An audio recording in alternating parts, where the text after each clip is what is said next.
നമ്മളെക്കുറിച്ച് ദൈവം ആഗ്രഹിക്കുന്നത് കാലഹരണപ്പെട്ടു പോകണം എന്നല്ല, ദൈവവചനത്തിൻ്റെ ഉള്ളടക്കവും ഉപദേശമൊക്കെ തള്ളിക്കളയാതെ നഷ്ടപ്പെടുത്താതെ കാലാനുസൃതം മുന്നോട്ട് പോയി എല്ലാ കാലത്തും റെലവൻസ് ഉള്ള ഒരാളായിട്ട് ജീവിച്ച് നമ്മുടെ ജീവിതത്തെ പൂർത്തിയാക്കുക. പക്ഷെ അത് എളുപ്പമല്ലെന്നുള്ള കാര്യവും നമുക്കറിയാം. ഇടയ്ക്ക് കുറേ കഴിയുമ്പോൾ ആളുകൾ പറയും അങ്ങനെയാണ് ഇങ്ങനെയാണ് എന്നൊക്കെ പറയും. അങ്ങനെയാണ് ഇങ്ങനെയാണെന്നൊന്നും പറയിപ്പിക്കാൻ ഇടയാകാതെ നിരന്തരമായിരിക്കുന്ന പുരോഗതി നമ്മുടെ ജീവിതത്തിൽ ഉണ്ടാകാനായിട്ട് നല്ല പരിശ്രമം ആവശ്യമാണ് എന്നാണ് ഈ സെഷനിൽ നമുക്ക് പറയാനും ചിന്തിക്കാനുമായിട്ട് ഉള്ളത്. ജോൺ മക്കാർതർ പറഞ്ഞ ഒരു പ്രസ്താവനയുണ്ട്. അദ്ദേഹം പറഞ്ഞു, നല്ല ലീഡേഴ്സ് എന്ന് പറയുന്നത് വളരെ അതിൻ്റെ സപ്ലൈ ചെയിൻ വളരെ ദുർബലമാണ്, വളരെ കുറവാണ്. നല്ല ലീഡേഴ്സിന് അങ്ങനെ അധികം കിട്ടാനില്ലെന്നാണ് പറയുന്നത്. അപ്പം ഇത് സഭയെ സംബന്ധിച്ചുകൊണ്ട് ലീഡേഴ്സ് ധാരാളം ഉണ്ടെങ്കിലും നല്ല ലീഡേഴ്സിനെ കിട്ടാനായിട്ട് താരതമ്യേന ബുദ്ധിമുട്ടാണ്. ദൈവമക്കൾക്ക് പ്രയോജനമുള്ള, കർത്താവിന് മഹത്വം കരയറ്റുന്ന, ദൈവത്തിന് ജനത്തിന് ഒരു അനുഗ്രഹമായിരിക്കുന്ന ലീഡേഴ്സ് എന്ന് പറയുന്നത് എളുപ്പമുള്ളൊരു കാര്യമല്ല. ആ നിലയിലേക്ക് വരിക എന്ന് പറയുന്നതിൽ വലിയ പരിശ്രമം തീർച്ചയായിട്ടും ആവശ്യമുണ്ട്. സഭയെ സംബന്ധിച്ച് പറഞ്ഞു കഴിഞ്ഞാൽ നല്ല പുരോഗതി പ്രാപിക്കുന്ന നേതാക്കന്മാരെയാണ് ആവശ്യം. അങ്ങനെയല്ലെങ്കിൽ അവർ ശുശ്രൂഷിക്കുന്ന സഭയും പുരോഗതി പ്രാപിക്കില്ല.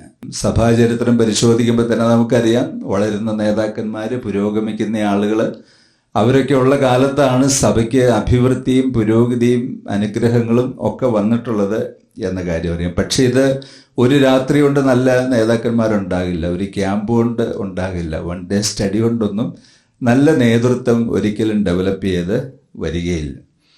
ഇനി അങ്ങനെ ആരെങ്കിലുമൊക്കെ വളർന്ന് മുതിർന്ന് മുന്നോട്ട് വന്ന് നഷ്ടപ്പെട്ടാൽ സഭയ്ക്കുണ്ടാകുന്ന നഷ്ടം അതീവ ഭീകരമാണ്. ഇപ്പോൾ ഒരിക്കലും ഒരു സഹോദരൻ, നമ്മൾ ഒത്തിരി വർഷങ്ങൾ അദ്ദേഹത്തെ സഹായിച്ചിട്ടുണ്ട് വളർന്നു വരാനും മുന്നോട്ട് വരാനും ഒക്കെ. അപ്പോൾ അദ്ദേഹമായിട്ട് സംസാരിച്ചിട്ട് അദ്ദേഹത്തിന് നമ്മുടെ ഇടയിൽ തൃപ്തിയില്ല. പോകാൻ നേരത്തെ ഞാനിങ്ങനെ പറഞ്ഞു, എന്തോ ഒരു നഷ്ടം നീ വരുത്തി വെക്കുന്നതെന്ന് ചോദിച്ചാൽ ഒരു കണക്കുമില്ല.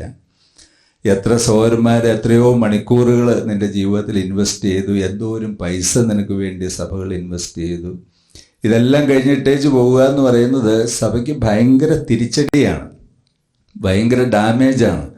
ഇപ്പോൾ നമ്മൾ ഈ സാധാരണ പറയുന്ന പോലെയാണ്, ഒരാളെ മെഡിക്കൽ കോളേജിൽ വിട്ട് പഠിപ്പിച്ച് 5 വർഷം കഴിഞ്ഞു, MD കഴിഞ്ഞു, പുള്ളി നേരെ ഒരു വിസ എടുത്ത് ഒറ്റ പോക്കും കൊടുത്തു. മെഡിക്കൽ കോളേജിൽ ഡോക്ടറായിട്ട് പഠിക്കുമ്പോൾ ചിലവഴിക്കുന്ന പൈസ തുച്ഛമാണ് എന്ന് പറഞ്ഞാൽ ആ മുടക്കൊന്നും അല്ല. ഇദ്ദേഹത്തെ ഡോക്ടറാക്കി എടുക്കുന്നതിൽ ഗവൺമെൻറ് ഒത്തിരി പൈസ മുടക്കുന്നുണ്ട്, വളരെ ഇൻവെസ്റ്റ്മെൻറ്റ് ചെയ്യുന്നുണ്ട്.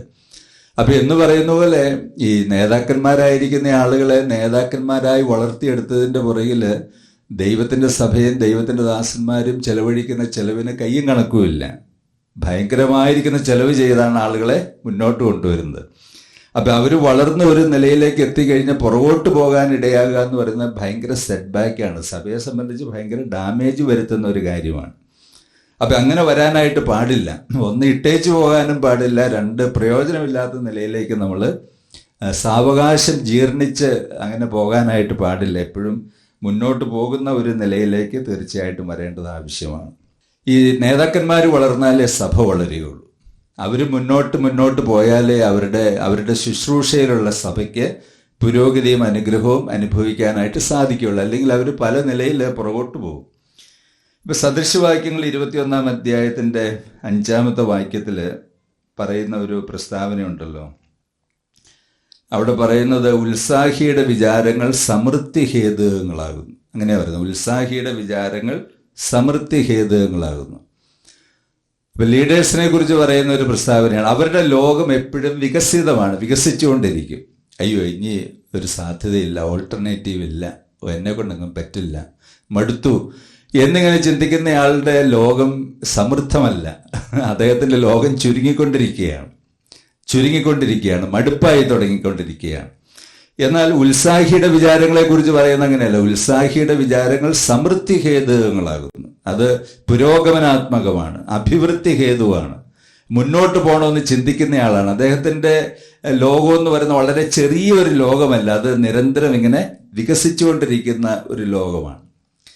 ഇപ്പം നമ്മൾ ഇന്നലെ ഒത്തിരി വിഷയങ്ങളെക്കുറിച്ച് ഡിസ്കസ് ചെയ്യുകയും ചർച്ച ചെയ്യുകയൊക്കെ ചെയ്ത് കഴിയുമ്പോൾ നമുക്ക് മനസ്സിലാകും ചില ചോദ്യങ്ങൾ, ചില പ്രസ്താവനകളൊക്കെ വികസിതമായ ഒരു മനസ്സിൽ നിന്നല്ല വരുന്നത്, വളരെ പരിമിതമാണ്. എന്നാൽ ചില പ്രസ്താവനകളും ചില ഒബ്സർവേഷൻസും ഒക്കെ എന്ന് പറഞ്ഞാൽ വികസിതമായിരിക്കുന്ന ഒരു മനസ്സിൽ നിന്നാണ്. നമ്മുടെ ലോകം വലുതാകുമ്പം നമുക്ക് ഒത്തിരി സാധ്യതകൾ തീർച്ചയായിട്ടും ചിന്തിച്ചെടുക്കുക. അല്ലെങ്കിൽ 1, 2 അതിനപ്പുറത്തേക്ക് നമുക്ക് മുന്നോട്ട് പോകാനായിട്ട് ഒരിക്കലും പറ്റില്ല. സദൃശവാക്യങ്ങളിൽ പറയുന്ന പ്രസ്താവനയ്ക്ക് പ്രായോഗികമായി ഒത്തിരി ആപ്ലിക്കേഷൻസ് ഉണ്ട് തീർച്ചയായിട്ടും. വിശ്വാസികളെ കുറിച്ച് പറയുമ്പോൾ ഉത്സാഹം മാത്രം പോരാ. ഉത്സാഹം എന്ന് പറഞ്ഞാൽ ഡിലിജൻസ്, കഠിനാധ്വാനം മാത്രം പോരാ. പിന്നെ എന്താ അവിടെ വേണ്ടത്? The plans of the diligent എന്ന് പറഞ്ഞാൽ എന്താണ്?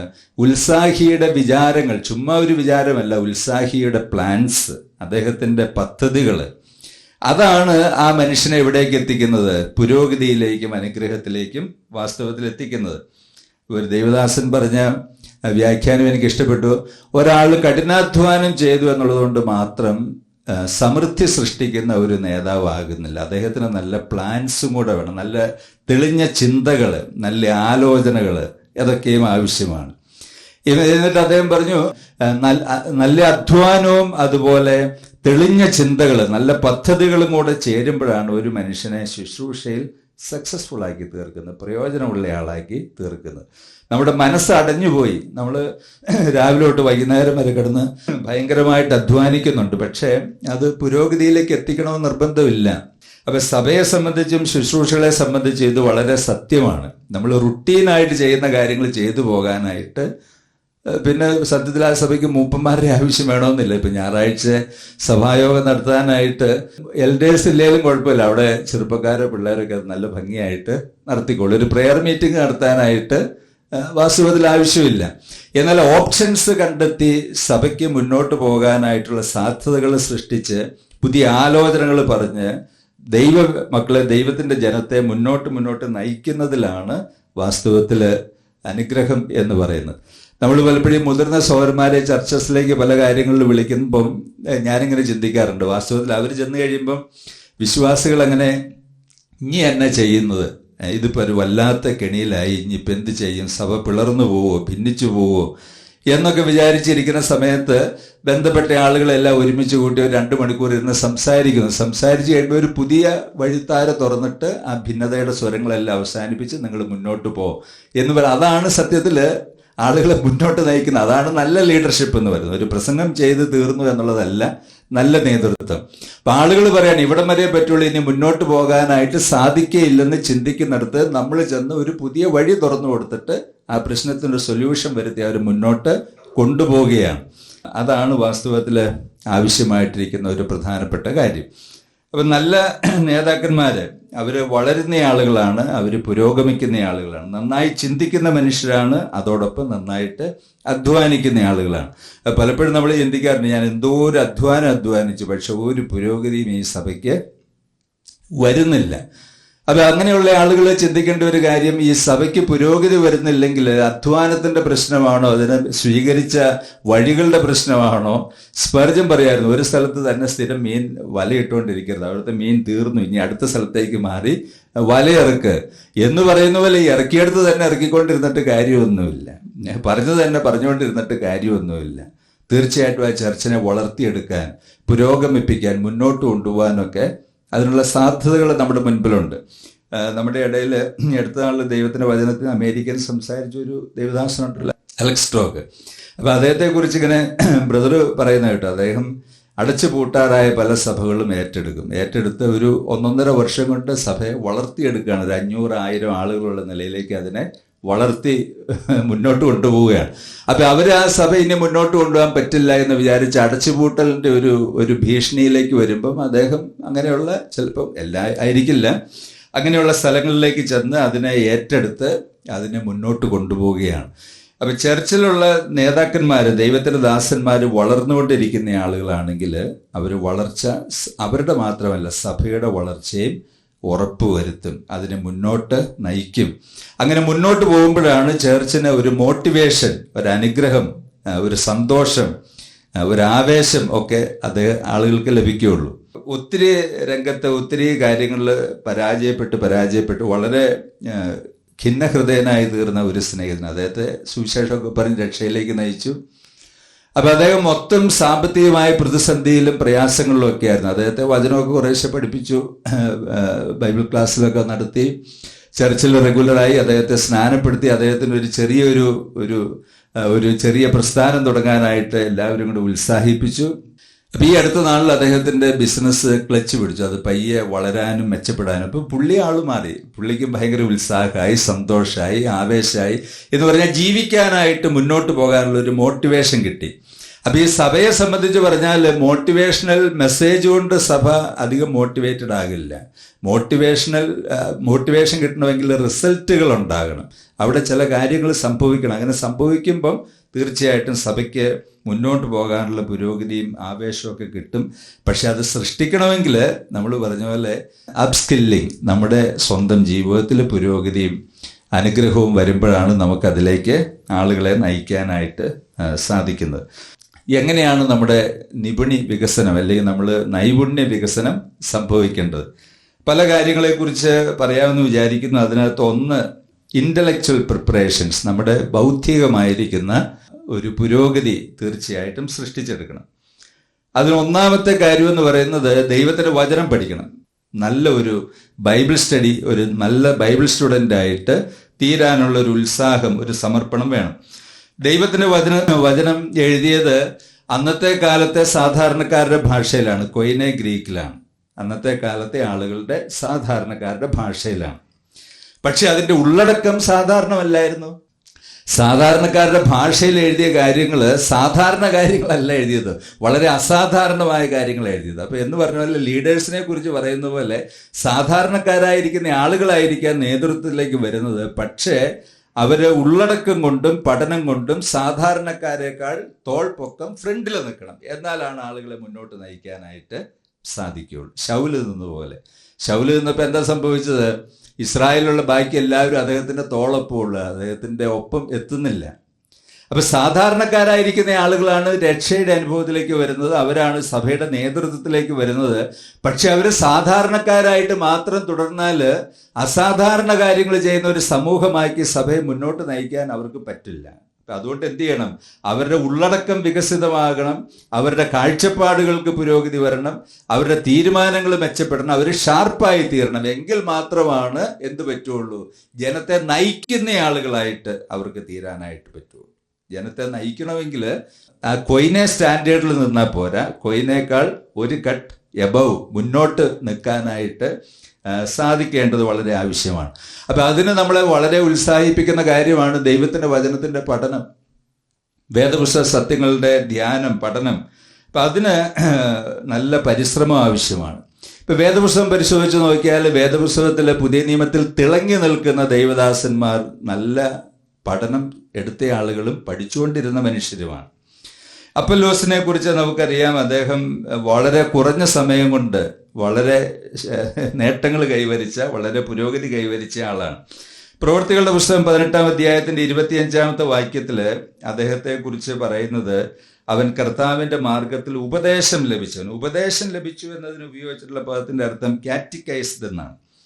അപ്പൊ അദ്ദേഹത്തെക്കുറിച്ച് പറയുന്നത്, ഇദ്ദേഹം അലക്സാൻഡ്രിയയിൽ വെച്ച് ദൈവവചനത്തിൽ നല്ല പരിശീലനം സിദ്ധിച്ച ആളാണ്. ഒരു ധ്യാനിക്കാൻ പഠിച്ച ആളായിരുന്നില്ല അദ്ദേഹം. പഴയ നിയമത്തിൽ ഹി വാസ് വെൽ വേഴ്സ്ഡ്, നല്ല രീതിയിൽ ഫോർമലി പഠിച്ചെടുത്ത ആളാണ്. അങ്ങനെ പഠിക്കാനുള്ള സൗകര്യം എങ്ങനെയാണ് അദ്ദേഹത്തിന് ഉണ്ടായിരുന്നു. അപ്പം ആ ഒരു പഠനം അല്ലെങ്കിൽ ദൈവത്തിൻ്റെ വചനം നന്നായി പഠിച്ചെടുത്തു എന്നുള്ളതായിരുന്നു അദ്ദേഹത്തെ വളരെ ചുരുങ്ങിയ സമയം കൊണ്ട് കൊരിന്തിലെ ആളുകൾ പൗലോസ്, അപ്പല്ലോസ്, പത്രോസ് എന്നൊക്കെയുള്ള നിലയിൽ പറയാനായിട്ട് അവരെ പ്രേരിപ്പിച്ച ഒരു കാര്യം എന്ന് പറയുന്നത്. അദ്ദേഹം ദോഷമൊന്നും ചെയ്ത ആളല്ല അപ്പല്ലോസ്. അപ്പം അദ്ദേഹത്തെക്കുറിച്ച് പറയുന്ന, അദ്ദേഹം നന്നായിട്ട് പഠിച്ചെടുത്തു ദൈവത്തിൻ്റെ വചനം. ഇനി അപ്പസ്തലനായിരിക്കുന്ന പൗലോസിനെ കുറിച്ച് പറയുന്നത് എന്താണ്? സൂക്ഷ്മതയോടെ അഭ്യസിച്ചു. അതാണ് അദ്ദേഹത്തിൻ്റെ കൈമുതൽ. ഗമാലിയലിന്റെ പാദവീടത്ത് വരുന്ന ദൈവത്തിൻ്റെ വചനത്തെക്കുറിച്ച് പറയുന്നത് സൂക്ഷ്മതയോടെ അഭ്യസിച്ചു. എങ്ങനെയെങ്കിലുമൊക്കെ പഠിക്കുകയല്ല ചെയ്തത്, എന്തെങ്കിലുമൊക്കെ പഠിക്കുകയല്ല ചെയ്തത്, മറിച്ച് നന്നായി പഠിച്ചെന്നാ പറയും. നന്നായി പഠിച്ചു. അപ്പം നമ്മുടെ വചനപ്രസംഗങ്ങൾ, നമ്മുടെ ശുശ്രൂഷകൾ ആധികാരികമായിട്ട് തീരണമെങ്കിൽ നമ്മളും ദൈവത്തിൻ്റെ വചനത്തെ നന്നായി പഠിക്കണം, സിസ്റ്റമാറ്റിക്കായി പഠിക്കണം, ആഴത്തിൽ പഠിക്കണം, അതിൻ്റെ റിലവൻസ് മനസ്സിലാക്കണം. ഇതൊരു പഴയ പുസ്തകമാണ്, ഇനി എന്നെ ഇതിനകത്ത് പഠിക്കാനുള്ളതെന്ന് ചിന്തിച്ചുകൊണ്ടിരുന്നു കഴിഞ്ഞാൽ തീർന്നു. അങ്ങനെയല്ല, ഇതിനകത്തുനിന്ന് പഠിച്ചാലും തീരില്ലെന്നുള്ള കാര്യം നമുക്ക് നന്നായിട്ടറിയാം. ഈ കർത്താവായ യേശു ക്രിസ്തു തന്നെയും ഈ ആളുകളെ രക്ഷയിലേക്ക് നയിച്ചത്, വചനം പഠിപ്പിച്ച ആളുകളെ രക്ഷയിലേക്ക് നയിച്ചത്. ഞാൻ ഇങ്ങനെ വായിച്ച സമയത്ത് യോഹന്നാന്റെ സുവിശേഷം 1-ാം അധ്യായം 40-41 വാക്യങ്ങളിൽ അന്ത്രയോസ് കർത്താവുമായിട്ട് ഇങ്ങനെ പരിചയപ്പെട്ടു. അപ്പം എവിടെയാണ് താമസിക്കുന്നതെന്ന് ചോദിച്ചു. വന്ന് കാണുമെന്ന് പറഞ്ഞു. അപ്പം അത് എത്രാം മണി നേരമായിരുന്നു എന്നാണ് പറയുന്നത്. ആ സമയത്ത് അവിടെ പറയുന്നുണ്ടല്ലോ 10-ാം മണിയായിരുന്നു അല്ലേ, 10-ാം മണി നേരം. അപ്പം ചെന്ന് കണ്ടു. അപ്പം 10-ാം മണി എന്ന് പറയുന്നത് ഒരു പക്ഷേ നമ്മുടെ യഹൂദന്മാരുടെ കണക്കനുസരിച്ച് വൈകിട്ട് 4 മണി. അപ്പം 4 മണിക്ക് ചെന്നു. പിറ്റേ ദിവസം ഇദ്ദേഹം പറയുന്ന ഒരു പ്രസ്താവന, ഞങ്ങൾ ക്രിസ്തുവിനെ കണ്ടെത്തി. അപ്പൊ കർത്താവിന്റെ അടുക്കൽ പോയി ഒരു 5-10 മണിക്കൂർ അദ്ദേഹം ചെലവഴിച്ച് പിറ്റേ ദിവസം രാവിലെ നഥനയേലിനെ കണ്ടു പറയുന്നത്, പത്രോസിനെ കണ്ടു പറയുന്നത്, ഞങ്ങൾ ക്രിസ്തുവിനെ കണ്ടെത്തി. അപ്പൊ ഞാനിങ്ങനെ ചിന്തിച്ചു, അത് ഒരു രാത്രി കഴിഞ്ഞപ്പോഴത്തേക്കും അദ്ദേഹം അങ്ങനെ പറയാനിടയായത്. ക്രിസ്തു എന്ന് പറയുന്ന ആ വാക്ക് ലൂക്കോസിന്റെ സുവിശേഷം 24:44 വെച്ച് പരിശോധിച്ച് നോക്കിയറിയാം. കർത്താവ് തന്നെക്കുറിച്ച് തന്നെ പഴയ നിയമത്തിൽ നിന്ന് പഠിപ്പിച്ചു കൊടുത്തു. ഒരു സർവേ തന്നെ നടത്തി. പഴയ നിയമത്തിൽ മോശയുടെ ന്യായപ്രമാണവും പ്രവാചക പുസ്തകങ്ങളും സങ്കീർത്തനങ്ങളൊക്കെ വെച്ച് ക്രിസ്തു ആരാണ്, തന്നിൽ അത് നിറവേറിയ കാര്യങ്ങളൊക്കെ പറഞ്ഞ ആ മനുഷ്യനെ ക്രിസ്തുവിൻ്റെ ഭാഗത്തേക്ക് നയിച്ചു. ഒരു ഓവർനൈറ്റ് ബൈബിൾ സ്റ്റഡി. അപ്പൊ കർത്താവ് ആളുകളെ നേടിയത് അങ്ങനെയാണ്. പിറ്റേന്നാൾ ഗലീലയ്ക്ക് പുറപ്പെടാൻ നേരത്ത് ഫിലിപ്പിനെ കണ്ടപ്പോൾ കർത്താവ് പറഞ്ഞു, എൻ്റെ കൂടെ വരാൻ പറഞ്ഞു. എന്നിട്ട് ഒരു വാക്യം കഴിഞ്ഞ് അടുത്ത വാക്യത്തിൽ ഫിലിപ്പ് നഥനയേലിനോട് പറയുകയാണ്. എന്താ പറയുന്നത്? മോശയുടെ ന്യായപ്രമാണത്തിലും പ്രവാചക പുസ്തകങ്ങളിലും പറഞ്ഞിരിക്കുന്ന ക്രിസ്തുവിനെ ഞങ്ങൾ കണ്ടെത്തിയിരിക്കുന്നത്, യോസേഫിന്റെ പുത്രനായ യേശു. അതെങ്ങനെയാ പറയുന്നത്? എങ്ങനെയാ പറഞ്ഞത്? കർത്താവ് ഈ മനുഷ്യനെ പിടിച്ചിരുത്തി ഒരു ഓൾഡ് ടെസ്റ്റ്മെന്റ് സർവേ നടത്തി. അതിന്റെ എല്ലാ വശങ്ങളും പറഞ്ഞു കൊടുത്തപ്പോൾ അദ്ദേഹത്തിന് മനസ്സിലായി, എൻ്റെ മുമ്പിൽ നിൽക്കുന്ന ഈ ആളാണ് ആര്? ക്രിസ്തു എന്ന് അദ്ദേഹത്തിന് കൺവിൻസ്ഡായി, നന്നായിട്ട് മനസ്സിലായി. അപ്പം ഈ കർത്താവും അപ്പസ്തോലന്മാരും ശിഷ്യന്മാരും ഒക്കെ നിരന്തരം ചെയ്തുകൊണ്ടിരുന്ന ഒരു കാര്യം, ദൈവത്തിന്റെ വചനം പഠിച്ചെടുക്കുക, ദൈവത്തിന്റെ വചനം പഠിപ്പിച്ച ആളുകളെ ഉറപ്പുള്ള ആളുകളും രക്ഷയിൽ നിർണയമുള്ള ആളുകളുമായിട്ട് തീർക്കുക. ഇതൊക്കെ തന്നെയല്ലേ നമ്മളും ചെയ്യേണ്ടത്. ലീഡേഴ്സിനെ കുറിച്ച് പൗലോസ് പറയുന്നത്, ഉപദേശിപ്പാൻ സമർത്ഥൻ. പൗലോസ് തന്നെ തീത്തോസിനോട് പറഞ്ഞു, പത്യോപദേശം മുറുകെ പിടിക്കുന്നയാൾ. അപ്പൊ ഈ ദൈവത്തിന്റെ വചനത്തിന്റെ ഉപദേശം മുറുകെ പിടിക്കുക എന്ന് പറഞ്ഞാൽ എന്താ അതിന്റെ അർത്ഥം? നിശ്ചയ വിശ്വാസ പ്രമാണം ആവർത്തിച്ച് പറഞ്ഞുകൊണ്ടിരുന്നാൽ അത് മുറുകെ പിടിച്ചു എന്നായോ? നമ്മൾ ഈ സ്നാനപ്പെടുത്തുന്ന സമയത്ത് ഇതൊക്കെ പറഞ്ഞിട്ട് ആളുകളെ സ്നാനപ്പെടുത്തുന്നു, പക്ഷെ പിന്നെ അവരുടെ പൊടി പോലും കാണാറില്ല. എന്ന് പറഞ്ഞാൽ ഈ പറയുന്ന ഉപദേശവും അവരുടെ മനസ്സും തമ്മിൽ ഒരു ബന്ധം ഉണ്ടായിട്ടില്ല. അപ്പം പത്യോപദേശ പ്രകാരമുള്ള വിശ്വാസ വചനം മുറുകെ പിടിക്കുക എന്ന് പറഞ്ഞു കഴിഞ്ഞാൽ എന്താ അതിൻ്റെ അർത്ഥം? നമ്മൾ എഴുതിയെടുത്ത നോട്ട്സ് എല്ലാം വീട്ടിൽ സൂക്ഷിച്ച് വെക്കുക എന്നല്ല, മറിച്ച് നമ്മുടെ ബുദ്ധിയും നമ്മുടെ ശക്തിയും ഒക്കെ അതിലേക്ക് അപ്ലൈ ചെയ്ത് ഇത് പഠിച്ചെടുക്കുക എന്നുള്ളത് മാത്രമല്ല, അത് ലൈവായിട്ട് സൂക്ഷിക്കുക എന്ന് പറയുന്ന ഒരു ആശയം കൂടി അതിനകത്ത് ഉണ്ട്. കാരണം ഈ വിരോധികളായിരിക്കുന്ന മനുഷ്യർ എപ്പോഴാണ് ഓരോ ചോദ്യങ്ങൾ ചോദിക്കണമെന്ന് അറിയില്ല. ഇപ്പം വീട്ടിൽ പോയി നോട്ട് നോക്കട്ടെ എന്ന് നമുക്ക് അപ്പം പറയാനായിട്ട് തീർച്ചയായിട്ടും പറ്റില്ല, തീർച്ചയായിട്ടും സാധിക്കില്ല. അപ്പം അതുകൊണ്ട് ഏബിൾ ടു ടീച്ച്, പത്യോപദേശം മുറുകെ പിടിക്കുക എന്നൊക്കെ പറയുന്നതിനകത്ത് ഒരാന്തരികമായിരിക്കുന്ന ബൗദ്ധികമായിരിക്കുന്ന പ്രവർത്തനങ്ങൾ ഒരു വിശ്വാസിയിൽ നടക്കുന്നുണ്ട്. എങ്കിൽ മാത്രമാണ് പ്രിയമുള്ളവരെ നല്ല രീതിയിൽ ദൈവത്തിൻ്റെ വചനം പഠിച്ച് ഒരു പുരോഗതി ആ നിലയിൽ നമുക്ക് വന്നു എന്ന് പറയാനായിട്ട് സാധിക്കുകയുള്ളൂ. അപ്പം അതുകൊണ്ട് നമ്മുടെ കാര്യശേഷി ഇമ്പ്രൂവ് ചെയ്യണമെങ്കിൽ നമുക്ക് വേണ്ടുന്ന ഒരു കാര്യം, ദൈവത്തിൻ്റെ വചനത്തെ നന്നായി പഠിക്കണം. അതിലൂടെ ബൗദ്ധികമായിരിക്കുന്ന ഒരു പുരോഗതി തീർച്ചയായിട്ടും ഉണ്ടാകും. അത് നമ്മുടെ ശുശ്രൂഷയ്ക്ക് വളരെ ഉപകാരമായിട്ട് തീരും. രണ്ടാമത് ഞാൻ പറയണമെന്ന് ആഗ്രഹിക്കുന്നത്, മനസ്സിൻ്റെ ഗുണീകരണം, കൾട്ടിവേഷൻ ഓഫ് മൈൻഡ്. വിശ്വാസികളുടെ മനസ്സ് മെച്ചപ്പെടണം. ആന്തരികമായിരിക്കുന്ന അവരുടെ ചിന്തകളും കാര്യങ്ങളും ഒക്കെ നന്നായി വന്നാലാണ് നല്ലൊരു ദൈവദാസനായി, നല്ലൊരു ശുശ്രൂഷക്കാരനായിട്ട് നിൽക്കാനായിട്ട് സാധിക്കുകയുള്ളൂ. ദൈവദാസന്മാരുടെ അല്ലെങ്കിൽ കർത്താവിൻ്റെ വേല ചെയ്യുന്ന മനുഷ്യരുടെ ഹൃദയങ്ങൾ പുതുക്കം പ്രാപിക്കണം. പുതുക്കം പ്രാപിച്ചില്ലെങ്കിൽ പ്രശ്നമാണ്. എങ്ങനെയാണ് മനസ്സിന് പുതുക്കം വരുന്നത്? പുതുക്കം വരാനായിട്ട് നമ്മൾ മനഃപൂർവ്വം പരിശ്രമിച്ചാലായിട്ടോ പറ്റുള്ളൂ. മനഃപൂർവ്വം പരിശ്രമിക്കണം, അല്ലെങ്കിൽ പുതുക്കം വരില്ല. അപ്പം അതിനെക്കുറിച്ച് ചില കാര്യങ്ങൾ ഞാൻ പറയട്ടെ. ഒന്ന്, എല്ലാ ദൈവദാസന്മാരും രാവിലെയുള്ള കുറച്ച് സമയം പഠനത്തിനും ആലോചനയ്ക്കും വേണ്ടി മാറ്റിവെക്കണം. Every morning. അതിന് നമ്മളെ ഉത്സാഹിപ്പിക്കാനൊന്നും വേറെ ആരുമില്ല. നാം തന്നെ ഉത്സാഹം പ്രാപിച്ച് എല്ലാ ദിവസവും പ്രഭാത സമയത്ത് ആണ് ഏറ്റവും നല്ല സമയം. അല്ലെങ്കിൽ വേറെ ഏതെങ്കിലും ഒരു സമയം മാറ്റിവെച്ച് ദൈവത്തിൻ്റെ വചനത്തെ പഠിക്കാനായിട്ട് പരിശ്രമിക്കുക, ദൈവത്തിൻ്റെ വചനത്തെ ധ്യാനിക്കാനായിട്ട് പരിശ്രമിക്കുക. നമ്മളൊക്കെ പറഞ്ഞു കേട്ടിട്ടുള്ളതാണ്. ഒരു പ്രസിദ്ധനായ ഒരു പ്രൊഫസർ ഉണ്ടായിരുന്നല്ലോ, അദ്ദേഹത്തിൻ്റെ ഹോവാർഡ് ഹെൻഡ്രിക്സ്.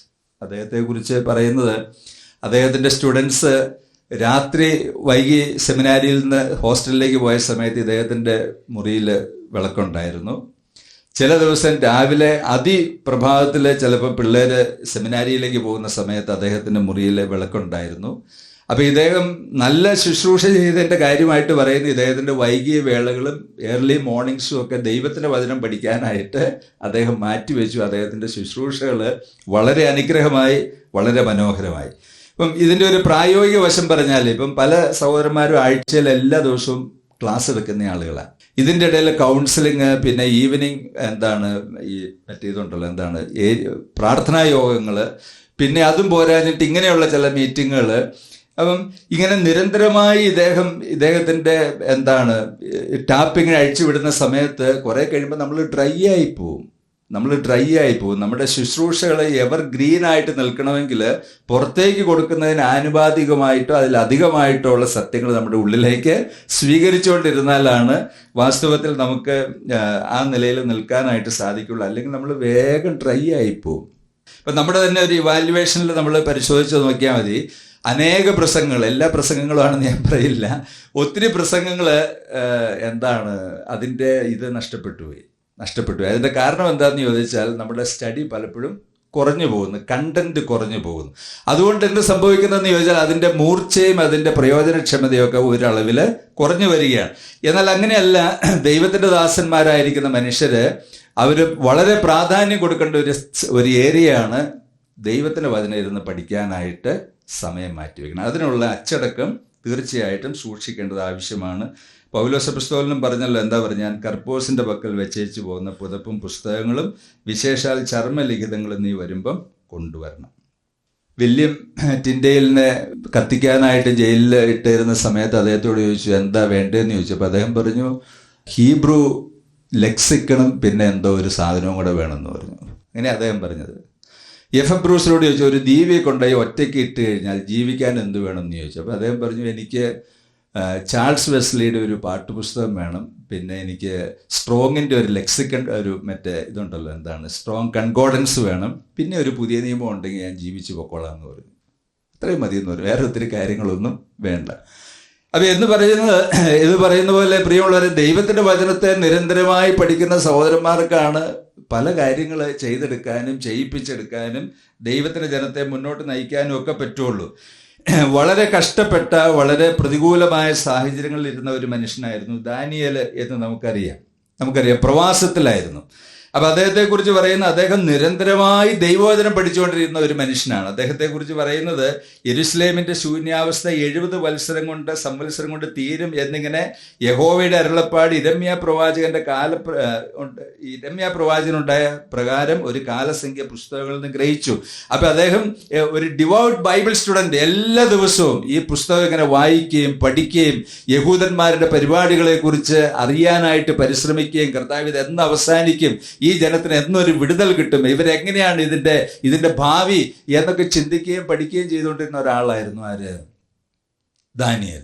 പ്രവാസത്തിലുമായി, നമ്മുടെ പൗരാവകാശങ്ങളൊക്കെ നഷ്ടപ്പെട്ടു, ഇനി ഇവിടുന്ന് പോയി, ഇനിയിപ്പം ചാകുന്നിടം വരെ ഇവിടെങ്ങാനും കിടക്കുക, അത്ര തന്നെ, അല്ലാതെ വേറെ ഒന്നുമില്ല എന്ന് വിചാരിച്ച് നിരാശപ്പെട്ടു പോയ ഒരു മനുഷ്യനായിരുന്നില്ല അദ്ദേഹം. അദ്ദേഹം നിരന്തരം വചനം പഠിച്ചു. അപ്പം അങ്ങനെ അദ്ദേഹം ഇതൊക്കെ പഠിച്ച കാര്യങ്ങൾ മനസ്സിലാക്കി തന്നെ താഴ്ത്തിയപ്പോൾ ദൈവം കുറേ വെളിപ്പാടുകളും കൂടെ കൊടുത്തു. പ്രത്യാശ കൊണ്ട് അദ്ദേഹം വളരെ നിറയപ്പെടുവാനും ശക്തിപ്പെടുവാനും ഇടയായി. അപ്പം ദൈവത്തിൻ്റെ വചനം പഠിച്ച്, പ്രിയമുള്ളവരെ, ഇതിൽ എവിടെയാണ് നമുക്കൊരു സൊല്യൂഷൻ, നമുക്ക് എന്താണ് ചെയ്യേണ്ടത് എന്ന് പരിശോധിക്കുകയും പഠിക്കുകയും ചെയ്യുന്ന ദൈവമക്കൾക്കും ദൈവദാസന്മാർക്കും കർത്താവ് ധാരാളം പ്രകാശനം കൊടുക്കും, സൊല്യൂഷൻസ് കണ്ടെത്താനും മുന്നോട്ട് പോകാൻ. നമ്മുടെ ഈ മൈൻഡിനെ ഗ്രീനായിട്ട് സൂക്ഷിക്കാൻ ചെയ്യാൻ പറ്റുന്ന ഒരു കാര്യം, രാവിലെ തോറും എഴുന്നേറ്റ് വചനം പഠിക്കുക. അത് മാത്രമല്ല, എന്തെങ്കിലുമൊക്കെ കോഴ്സുകൾ ചേരുന്നത് നല്ലതാണ്. വളരെ അനുഭവസിദ്ധിയുള്ള ആളുകൾ പറയാറുണ്ട്, എന്നും ഏതെങ്കിലും ഒരു പുസ്തകം തന്നെ ആവർത്തിച്ച് വായിച്ചുകൊണ്ടിരിക്കുക, നിങ്ങൾ ഏതെങ്കിലുമൊക്കെ പുതിയ കോഴ്സുകൾ ചേർന്ന് പഠിക്കുക. ഇപ്പം നമ്മുടെ ഇടയിൽ അതിനുള്ള സൗകര്യങ്ങളുണ്ട്. BTS എന്ന് പറയുന്ന ഒരു കോഴ്സുണ്ട്, അത് നല്ലൊരു കോഴ്സാണ്. അത് നമ്മളെല്ലാവരും കൂടി അതിനകത്ത് പഠിപ്പിച്ചേക്കുന്നതെന്ന് പറഞ്ഞാലും സംഭവം നല്ല കോഴ്സാണെന്നുള്ളതാണ് എൻ്റെ വിചാരം. അപ്പം അത് ഒന്ന് ചേർന്ന് പഠിച്ചാൽ ഒത്തിരി ഇൻപുട്ട് കിട്ടും, ഒത്തിരി ഒരു പുരോഗതി തീർച്ചയായിട്ടും ഉണ്ടാകും. ഇനി ഒന്നുമില്ലെങ്കിൽ ഏതെങ്കിലും ഒരു ഡിസ്റ്റൻ്റ് എഡ്യൂക്കേഷനിൽ ഹിസ്റ്ററിയോ ലിറ്ററേച്ചറോ ഫിലോസഫിയോ ഏതെങ്കിലും ഒരു വിഷയം പഠിക്കുന്നത് നമ്മുടെ മനസ്സിന് ഒരു പുതുക്കം വരുത്താനായിട്ട് നല്ലതാണ്. അങ്ങനെയൊക്കെയുള്ള എന്തെങ്കിലും പരിശ്രമങ്ങൾ നടത്തണം. ഇപ്പം ഇന്ത്യൻ സർവകലാശാലകളുണ്ട്, വിദേശ സർവകലാശാലകളുണ്ട്. ഏതിലെങ്കിലുമൊക്കെ ചേർന്ന് ഒരു കോഴ്സ് ചേർന്ന്, പ്രത്യേകിച്ച് നമ്മുടെ ബൈബിൾ സ്റ്റഡിക്കും ശുശ്രൂഷയ്ക്കും ഒക്കെ സഹായകരമായിരിക്കുന്ന ഒരു കോഴ്സ് ചേർന്ന് പഠിക്കുന്നത് തീർച്ചയായിട്ടും നല്ലതാണ്. ചില ഷോർട്ട് ടൈം കോഴ്സുകളൊക്കെ ഇതിനകത്ത് ഫ്രീ ആയിട്ട് കിടപ്പുണ്ട്. അതിനകത്ത് ചേർന്ന് അവരുടെ ലെക്ചേഴ്സ് കേൾക്കുകയോ പഠിക്കുകയോ ഒക്കെ ചെയ്യുന്നത് തീർച്ചയായിട്ടും ആ നിലയിൽ നമുക്ക് ഒത്തിരി പുരോഗതി വരുത്താനായിട്ട് മതിയായ കാര്യമാണ്. അങ്ങനെയുള്ള കോഴ്സുകൾ ചേരുക മാത്രമല്ല, ഏതെങ്കിലും ഒരു വിഷയം തുടർമാനമായിട്ട് പഠിപ്പിക്കുക. ഇപ്പോൾ പല സഭകളിലെന്ന് പറഞ്ഞാൽ ബൈബിൾ ക്ലാസ് ഇല്ല, ഉള്ള കാര്യം പറയാമല്ലോ. ഒത്തിരി സഭകളിൽ നമ്മുടെ ഇടയിൽ ബൈബിൾ ക്ലാസ് ഇല്ല. അതിന് വരെ അവർ പറയുന്ന സമയമില്ല. അപ്പം പിന്നെ എന്താ ചെയ്യുന്നത്? പ്രാർത്ഥനായോഗവും ബൈബിൾ ക്ലാസ്സും കൂടെ ഒരുമിച്ച് ചേർക്കുകയാണ്. എന്നിട്ട് എന്ത് ചെയ്യും? എന്നിട്ട് ചെയ്യുന്നത് എന്താണെന്ന് വെച്ചാൽ ഒരു ചിന്ത പറയുമെന്ന് പറയുന്നത്. ഒരു ചിന്ത പറയും, എഴുന്നേറ്റ് 5 മിനിറ്റോ 10 മിനിറ്റോ കൊണ്ട് എന്തെങ്കിലും ഒന്ന് പറഞ്ഞ് ഒന്ന് പ്രാർത്ഥിച്ചു എന്ന് വരുത്തി അവർ പിരിഞ്ഞു പോകും. അവരുടെ ഇടയിൽ ഒന്നും സംഭവിക്കാനായിട്ടില്ല. അമാലേക്കർ വന്നവരെ പിടിച്ചുകൊണ്ട് പോകും. കുറേ കഴിയുമ്പോൾ വേറൊരു ചുക്കും സംഭവിക്കാനായിട്ട് ഇല്ല, ഒന്നുമില്ല. അവിടുന്ന് പെൺപിള്ളേരും പോവും, ആൺപിള്ളേരും പോവും കുറേ കഴിയുമ്പോൾ. കാരണം എന്താണെന്ന് ചോദിച്ചാൽ അവരുടെ ഇടയിൽ ഒന്നുമില്ല. അപ്പം ഞാൻ ഒരിക്കലും ഒരു സഹോദരനോട് പറഞ്ഞു, ഇങ്ങനെ ചെയ്യരുത്, ഇത് കുറേ കഴിയുമ്പോൾ കുഴപ്പമാവട്ടോ എന്ന് പറഞ്ഞു. അല്ല സഹോദര, കുഴപ്പമില്ലെന്ന് പറഞ്ഞു. കുഴപ്പമായി, പുള്ളി തന്നെ ആ സഭയിൽ നിന്ന് പോയി എന്ന്. കുഴപ്പമാകുമെന്ന് ആരാ പറഞ്ഞാൽ കുഴപ്പമാവില്ലെന്ന്? ബൈബിൾ സ്റ്റഡി ഇല്ലാത്ത, ഗൗരവമായ വചന പഠനമില്ല, വിശ്വാസികളെ വിശ്വാസത്തിൽ ഉറപ്പിക്കാനായിട്ടുള്ള ഒരു ക്രമീകരണവും ഇല്ലാത്ത ഒരു സഭ എത്ര ശക്തമാണെന്ന് പറഞ്ഞാൽ ഇന്നല്ലെങ്കിൽ നാളെ അത് ദുർബലമായി തീരുകയും അവിടെയുള്ള ആളുകൾ ഛിന്ന ഭിന്നമായി പോവുകയും ചെയ്യും. അതിനെക്കുറിച്ച് നമ്മൾ വേറെ ഒന്നും ചിന്തിച്ചുകൊണ്ടിരിക്കേണ്ട ആവശ്യമില്ല. അപ്പം വിശ്വാസികൾ, കർത്താവിൻ്റെ ദാസന്മാരായിരിക്കുന്ന ആളുകളെ ചിന്ത പറഞ്ഞുകൊണ്ടിരിക്കരുത്, പ്ലീസ്. അങ്ങനെ ഒരു പരിപാടി ചെയ്യരുത്. ഒരു വിഷയം ഒരു ക്ലാസ്സിൽ തീരുന്ന ഒരു വിഷയം മാത്രമായിട്ടും പറഞ്ഞു തീരരുത്. ആഴ്ചകളോളം മാസങ്ങളോളം നിൽക്കുന്ന ഒരു ദൈർഘ്യമേറിയ വിഷയം തന്നെ വചനം പറഞ്ഞ് പഠിപ്പിക്കണമെന്നാണ് പറയുന്നത്. അങ്ങനെ പഠിപ്പിച്ചാൽ ഒരു ഗുണം എന്താണെന്ന് ചോദിച്ചാൽ, ഏറ്റവും വലിയ ഗുണം പഠിപ്പിക്കുന്ന ആൾക്കാണ്. നമ്മളൊരു വേദശാസ്ത്ര വിഷയമോ പ്രായോഗിക വിഷയമോ ഒരു ചർച്ചിൽ അങ്ങനെ പഠിപ്പിക്കാൻ, ഒരു ബൈബിൾ സ്റ്റഡി പ്രോഗ്രാമിൽ പഠിപ്പിക്കാനായിട്ട് നിൽക്കുന്ന സമയത്ത് നമുക്ക് പഠിച്ച് വരുമ്പോൾ നമ്മുടെ ഉള്ളിൽ ഒരു സിസ്റ്റം ഡെവലപ്പ് ചെയ്തു വരും. ഇപ്പോൾ ദൈവത്തെക്കുറിച്ചോ സഭയെക്കുറിച്ചോ അല്ലെങ്കിൽ അങ്ങനെ ഒത്തിരി വിഷയങ്ങളുണ്ടല്ലോ. ഒരു വിഷയം പഠിച്ചു വരുമ്പം നമ്മൾ ആ പഠനം പൂർത്തിയാക്കുമ്പോഴത്തേക്ക് നമുക്ക് തന്നെ ഒരു സിസ്റ്റം ഡെവലപ്പ് ചെയ്തു വരും, ഒരു സംവിധാനം നമുക്ക് ഡെവലപ്പ് ചെയ്തു. അതുപോലെ വിശ്വാസികൾക്ക് നിൽക്കാൻ തക്കവണ്ണം ഒരു ഫൗണ്ടേഷൻ ഉണ്ടാക്കിയിട്ട് കൊടുക്കാനായിട്ട് പറ്റും. അങ്ങനെ ചെയ്യേണ്ട ആവശ്യമുണ്ട്. അപ്പം അതങ്ങനെ പഠിപ്പിച്ചാലേ പറ്റുള്ളൂ, എന്നാലേ ഒരു ഫൗണ്ടേഷൻ ഉണ്ടാകുള്ളൂ. ഇല്ലെങ്കിൽ ആ ഒരു ഫൗണ്ടേഷൻ വിശ്വാസികൾക്ക് ലഭിക്കില്ല. അപ്പം അത് വലിയ കുഴപ്പമായിട്ട് തീരും. ഞാനിങ്ങനെ ഒരു പുസ്തകം വായിച്ചപ്പോൾ അതിനകത്ത് എഴുത്തുകാരൻ പറയുന്നത്, ഇന്നത്തെ പല ശുശ്രൂഷകന്മാർക്കും ഭാഗികമായ കാഴ്ചപ്പാടുകളെ വിഷയങ്ങളെക്കുറിച്ചുള്ളതെന്നാണ് പറയുന്നത്. ഫ്രാഗ്മെൻറ്റഡ് അപ്രോച്ച് എന്ന് പറഞ്ഞാൽ ഈ ചിന്തകളാണല്ലോ പറയുന്നത്. അപ്പോൾ ഇതിനെക്കുറിച്ച് പ്രത്യേകിച്ച് അങ്ങനെ സമഗ്രമായിരിക്കുന്ന ഒരു വീക്ഷണമില്ല. അപ്പോൾ ഒരു വിഷയം പഠിപ്പിച്ചാലുണ്ടാകുന്ന ഗുണം എന്താണെന്ന് ചോദിച്ചാൽ സമഗ്രമായിരിക്കുന്ന ഒരു വീക്ഷണം വരും. പണ്ടത്തെ IBSൻ്റെ ഒക്കെ ഒരു ഗുണമെന്ന് പറയുന്നത് എന്താണെന്ന് ചോദിച്ചാൽ, ഈ തദ്ദേശീയ സഭകൾക്ക് ഒരു സർക്കിൾ ഉണ്ടാക്കി കൊടുത്തു. നമുക്ക് ഇരിക്കാനും നടക്കാനും ചരിക്കാനും അഭ്യസിക്കാനും ഒക്കെ ആയിട്ട് ഒരു സർക്കിൾ ഡെവലപ്പ് ചെയ്യുക എന്ന് പറഞ്ഞാൽ ഒരു തിയോളജിക്കൽ സിസ്റ്റം ഡെവലപ്പ് ചെയ്തു. അപ്പം അതിനകത്ത് കിടന്നുള്ള പരിപാടികളേ ഉള്ളൂ. അതിന് പുറത്തേക്ക് പോയാൽ പോയി. അപ്പം അത് ഒരു സിസ്റ്റം ഡെവലപ്പ് ചെയ്തു വരും. അപ്പോൾ ഒരു തദ്ദേശീയ സഭയെ ആരംഭിച്ചാൽ പോരെ, അവർക്ക് ഒരു തിയോളജിക്കൽ സിസ്റ്റം ഡെവലപ്പ് ചെയ്ത് കൊടുക്കുക. അത് ഡെവലപ്പ് ചെയ്യണമെങ്കിൽ ഇങ്ങനെയുള്ള കോഴ്സുകൾ നമ്മൾ പഠിപ്പിക്കുന്ന ആളുകൾ അനേക വിഷയങ്ങളെക്കുറിച്ച് ദൈവമക്കളെ പഠിപ്പിക്കണം. അപ്പം ശുശ്രൂഷകന്മാരെ കുറിച്ച് പറയുമ്പം ഞാൻ ഇങ്ങനെ ഒരു സ്റ്റാൻഡ് ഇന്ന് എടുത്തു കഴിഞ്ഞാൽ ഇതുവരെ പഠിച്ചതും പഠിപ്പിച്ചതുമായ മറ്റു വിഷയങ്ങളെ ഇത് ടച്ച് ചെയ്യും. ഔസേപ്പിച്ച സോരം പറഞ്ഞല്ലോ, അദ്ദേഹം പറഞ്ഞു ഇത് ഇങ്ങനെ പറഞ്ഞു കഴിഞ്ഞാൽ ഇത് സൊറ്റീരിയോളജിയെ ബാധിക്കുമോ, ഇങ്ങനെ പറഞ്ഞാൽ അത് യേശുക്രിസ്തുവിനെ കുറിച്ചുള്ള ഉപദേശത്തെ ബാധിക്കുമോ, ഇങ്ങനെ പറഞ്ഞാൽ ഇത് ദൈവത്തെക്കുറിച്ചുള്ള ഉപദേശത്തെ ബാധിക്കുമോ എന്ന് പറഞ്ഞാൽ ഇങ്ങനെയൊക്കെ ഓളായിട്ട് ചിന്തിച്ച് കാര്യങ്ങൾ ചെയ്യാൻ ഒരു ദൈവദാസനെ പരിശീലിപ്പിക്കുന്ന ഒരു കാര്യമാണ്. അദ്ദേഹം തന്നെ ഒരു വിഷയം അങ്ങോട്ട് പഠിപ്പിക്കുക. അത് ഒരു വർഷം എടുത്തോ 6 മാസം എടുത്തോ പഠിപ്പിക്കുമ്പം there will be a system, ഒരു വേദശാസ്ത്രപരമായ സിസ്റ്റം ഉണ്ടായി വരാനും ഓളായിട്ട് ചിന്തിക്കാൻ. എനിക്ക് എൻ്റെ എൻ്റെ കുടുംബം എന്നതിനേക്കാൾ ഉപരി സമഗ്രമായി ചിന്തിക്കാനായിട്ട് തന്നെയും സഭയും ഒരുക്കും. അപ്പം അതുകൊണ്ട് അങ്ങനെ പഠിക്കണമെന്നേ പറയുന്നത്. അപ്പം അത് നമ്മുടെ മനസ്സിനെ നന്നായിട്ട് ഉത്സാഹിപ്പിക്കും. അപ്പോസ്തലനായ പൗലോസ് എന്താ പറഞ്ഞത്?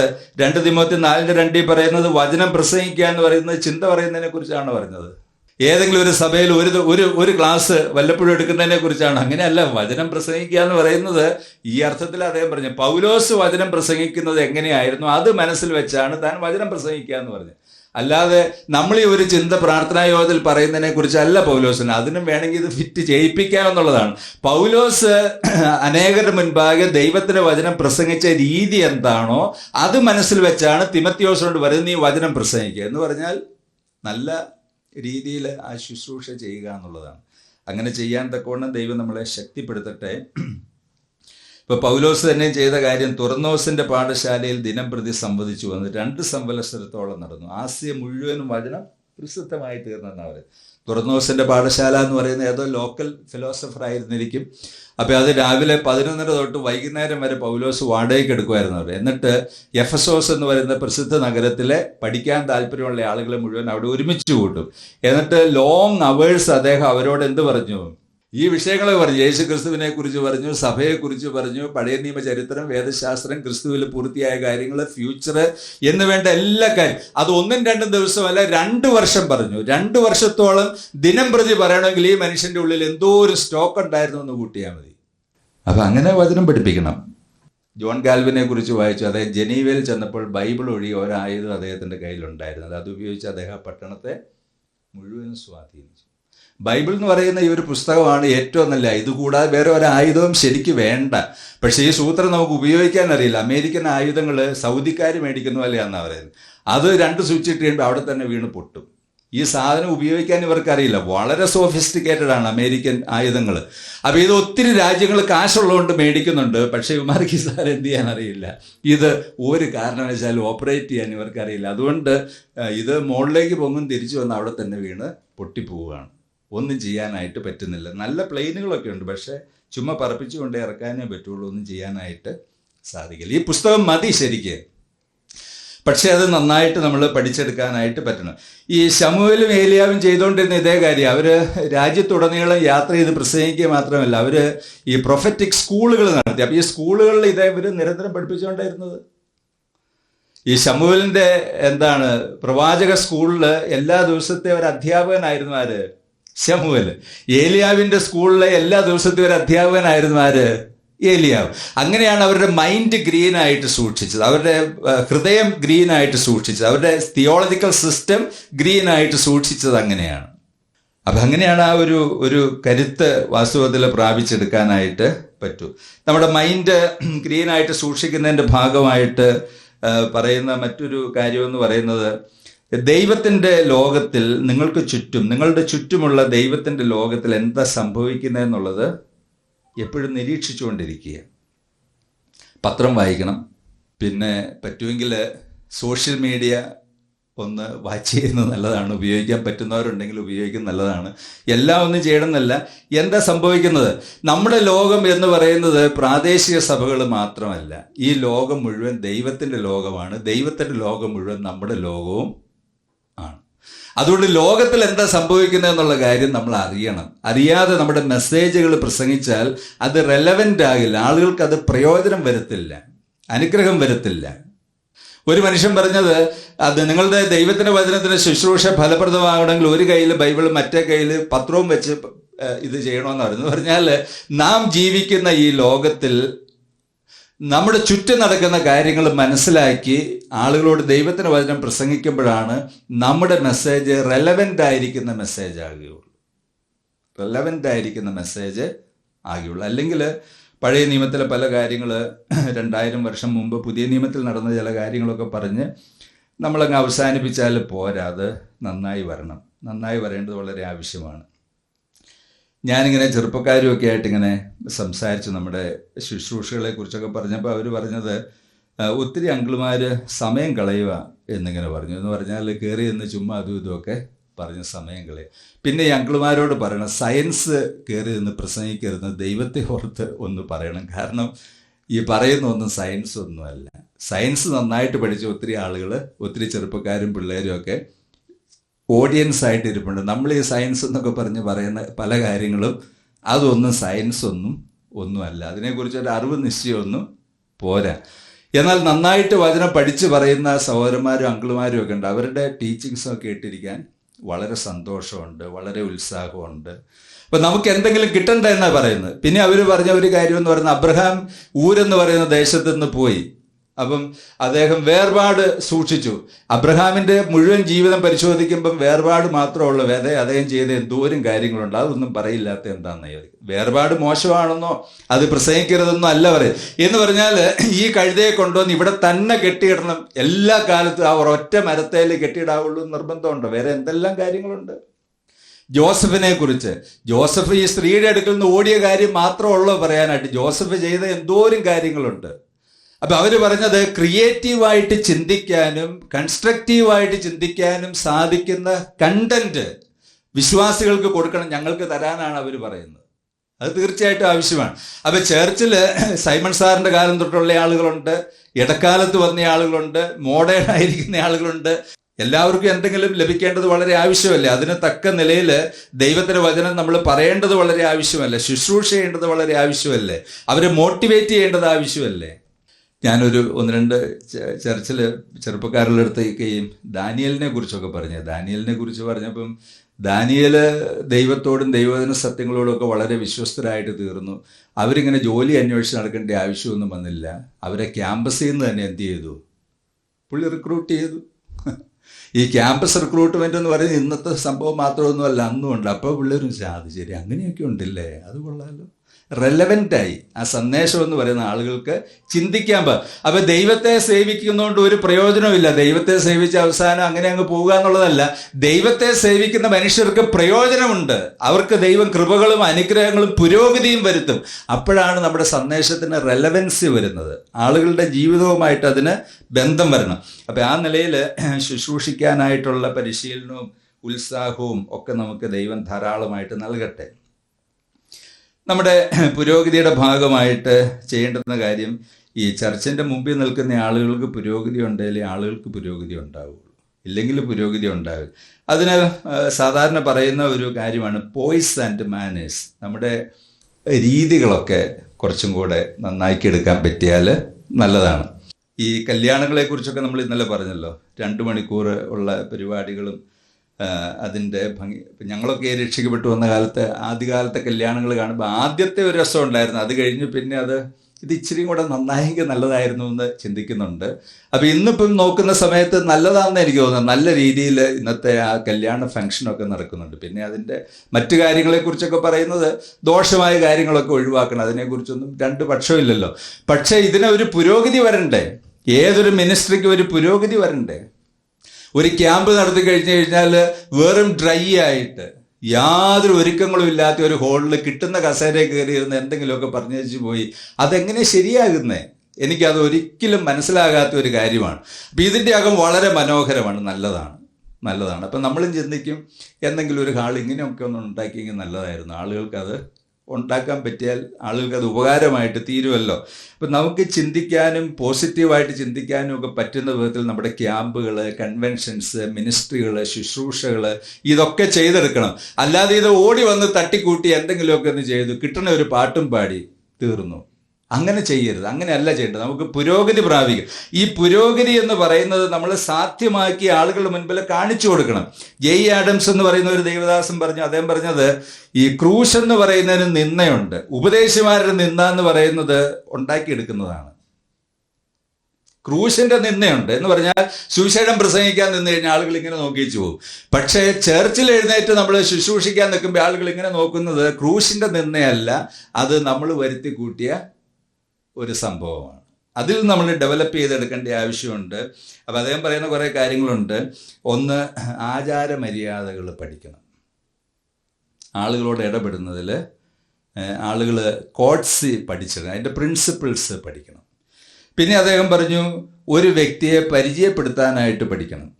ഇപ്പം നമുക്ക് ഒത്തിരി പരിചയവും ബന്ധമുള്ള ഒരാളായിരിക്കും, അദ്ദേഹത്തെ സ്റ്റേജിൽ കയറ്റിയിട്ട് അതെല്ലാം കൂടെ പറഞ്ഞു കഴിഞ്ഞാൽ അദ്ദേഹവുമായിട്ട് യാതൊരു പരിചയവും ഇല്ലാത്ത ആളായിരിക്കും ഈ സദസ്സിലിരിക്കുന്ന ആളുകൾ. ഇത് തമ്മിൽ ഒരു ബന്ധം ഉണ്ടാകില്ല.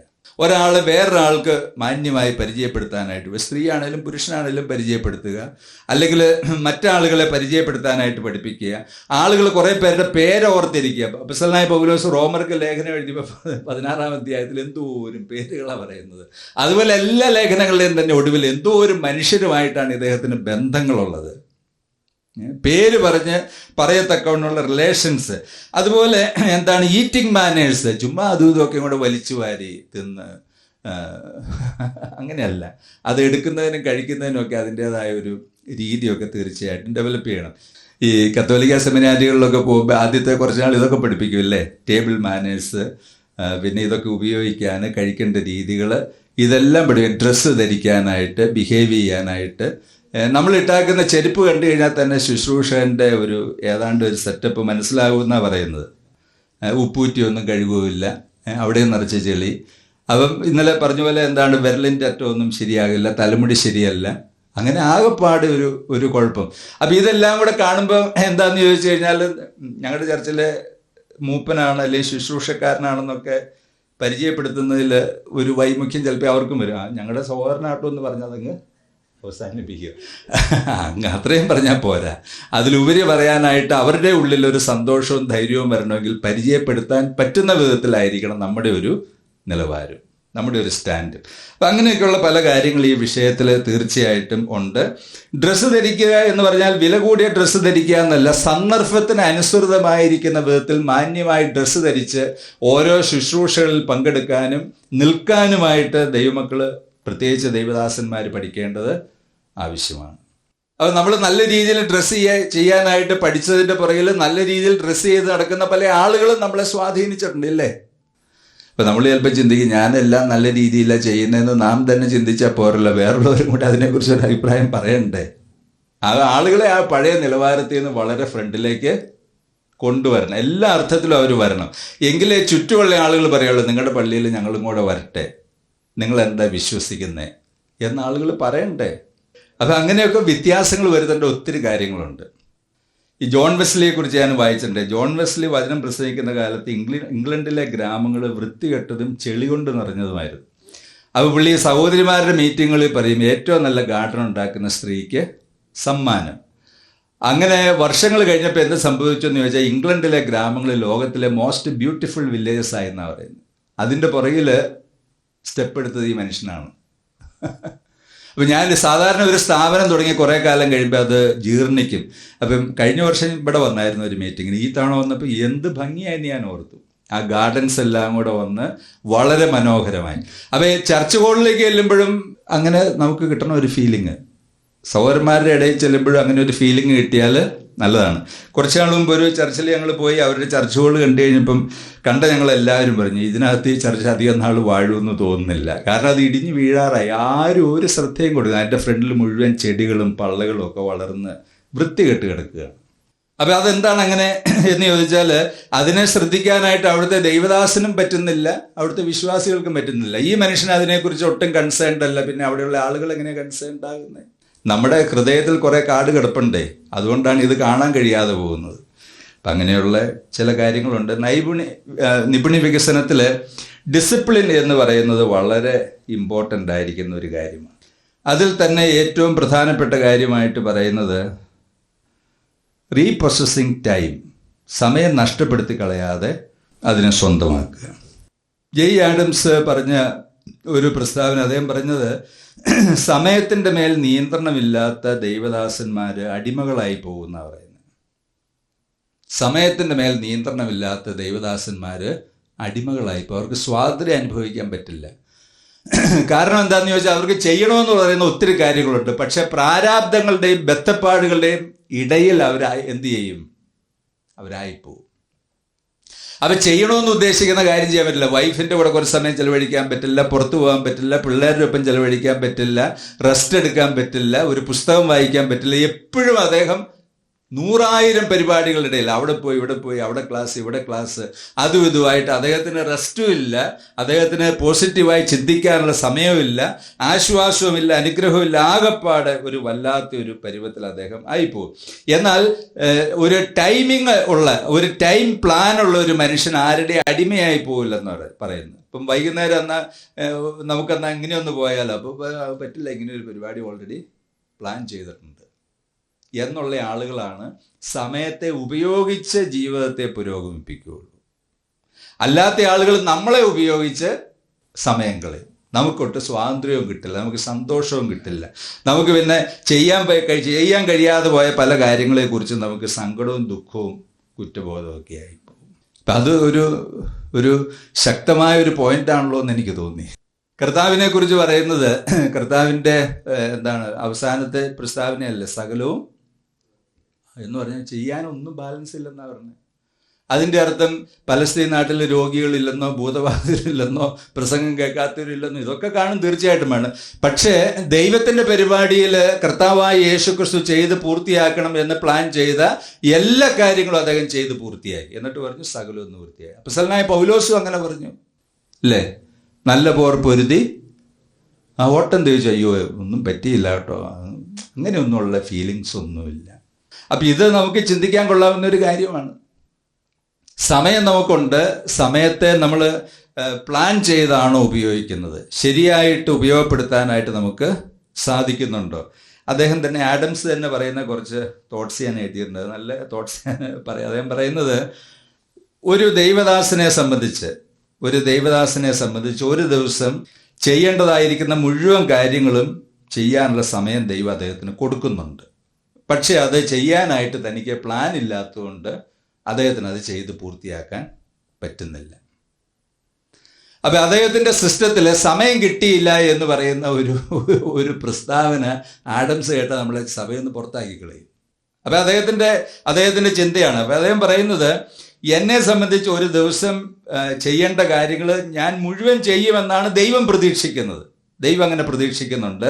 അത് ചെയ്യാനുള്ള മുഴുവൻ സമയവും ദൈവം എനിക്ക് തരുന്നുണ്ട്. പക്ഷേ ഈ സമയത്തെ ഞാൻ മാനേജ് ചെയ്യുന്നതിൽ പരാജയപ്പെടുന്നത് കൊണ്ട് ചെയ്യേണ്ട എല്ലാ കാര്യവും എനിക്ക് ചെയ്യാനായിട്ട് പറ്റുന്നില്ല.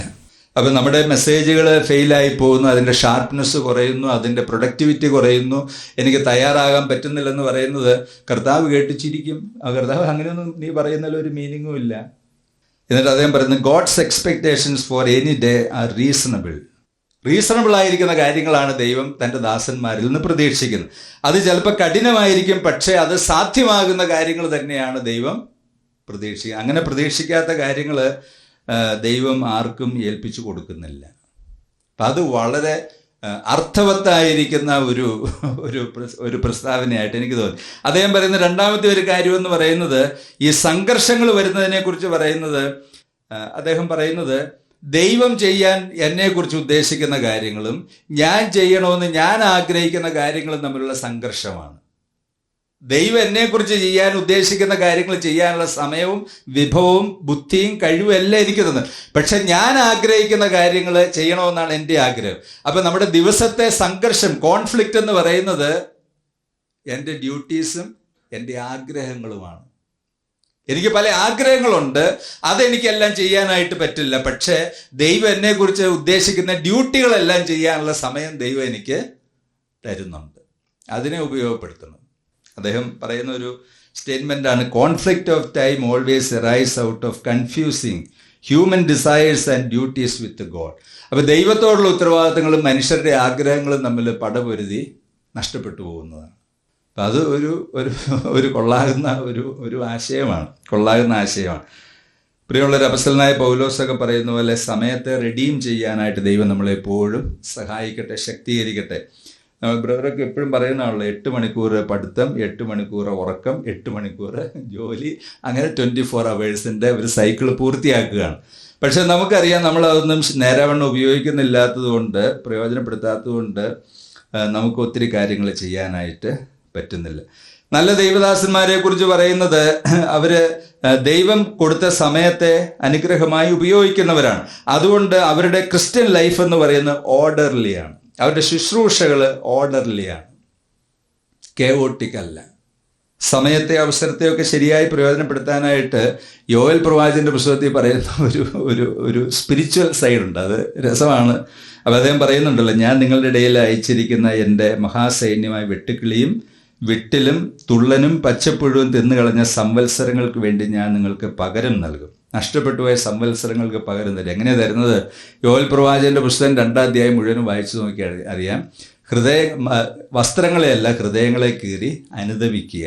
മാനസാന്തരപ്പെട്ടു വരുന്ന വിശ്വാസികൾക്ക് നഷ്ടപ്പെട്ടുപോയ സംവത്സരങ്ങൾക്ക് പകരം തരും എന്ന് പറഞ്ഞാൽ എന്താണ്? വിട്ടിലും തുള്ളനും ഒക്കെ തിന്നുകളഞ്ഞ് കോടിക്കണക്കിന് രൂപയുടെ നഷ്ടം വന്നു. നിങ്ങൾ അനുദപിക്ക്, അപ്പം ഞാൻ നിങ്ങൾക്ക് എന്തു ചെയ്യും? നഷ്ടപ്പെട്ടുപോയ വിളവിന് തക്കവണ്ണം ഇരട്ടി തന്ന് നിങ്ങളുടെ നഷ്ടങ്ങൾക്ക് ഞാൻ കോമ്പൻസേറ്റ് ചെയ്യാം എന്ന കർത്താവ് പറയുന്നു. അപ്പം നമ്മുടെ പുതിയ നിയമത്തിൻ്റെ ഭാഷയിൽ പറഞ്ഞു കഴിഞ്ഞാൽ, പ്രിയമുള്ളവർ, ഇങ്ങനെയൊക്കെയാണല്ലോ സമയം പോകുന്നത്, ഇങ്ങനെയൊക്കെയാണല്ലോ അവസരങ്ങൾ നഷ്ടപ്പെടുന്നത്, ഇങ്ങനെയൊക്കെയാണല്ലോ സാധ്യതകൾ ഇല്ലാതെയാക്കുന്നത് എന്നതിനെ സംബന്ധിച്ച് ഒരു മാനസാന്തരമൊക്കെ വന്ന് ഒരു പ്ലാനിംഗ് ഒക്കെ തയ്യാറാക്കി കാര്യങ്ങൾ ചെയ്യുമ്പം അതേ ദിവസം തന്നെ അതിൻ്റെ നന്മകൾ നമ്മൾ അനുഭവിക്കാനായിട്ട് ആരംഭിക്കുക. അപ്പോൾ ദൈവം നമ്മളോട് പറഞ്ഞ വചനം നമുക്ക് നിവൃത്തിയായി കിട്ടും. നിങ്ങളുടെ നഷ്ടങ്ങൾ ഞാൻ നിങ്ങൾക്ക് മടക്കിത്തരാം. അപ്പോൾ അത് നമുക്ക് മടക്കി കിട്ടാനായിട്ട് ഇടയായിത്തീരും. അതൊരു വലിയ ഒരു സന്തോഷകരമായിരിക്കുന്ന ഒരു വലിയ അനുഭവമാണ്.